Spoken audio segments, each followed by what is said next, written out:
আসসালামু আলাইকুম। আজকে আমার খুবই বিরিয়ানি খেতে ইচ্ছে করছিল। কয়েকদিন ধরেই আম্মুকে বলছিলাম।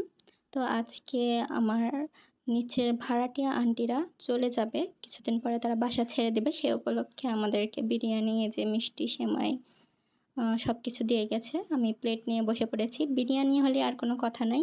চুপচাপ খেতে হবে শুধু। এরপরে কথা বলতে, বলতে গলাটা শুকিয়ে গেছে। তাই একটু ঠান্ডা, ঠান্ডা শরবত খেয়ে নিলাম।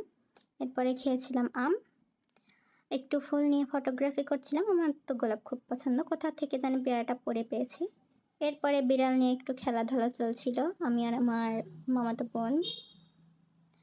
আ এই এদিকে আয়, এদিকে আয়। বুড়া হয়ে গেছে বিড়াল। বিড়াল যত বুড়া হয় তত তাদের খেলাধুলার ইচ্ছা কমে যায়। তো এটাও আস্তে, আস্তে বুড়া হয়ে যাচ্ছে।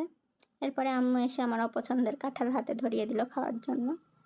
বাচ্চারা অনেক রাত হয়ে গেছে। এখন সবাই ঘুম যাও। Good night. বাই।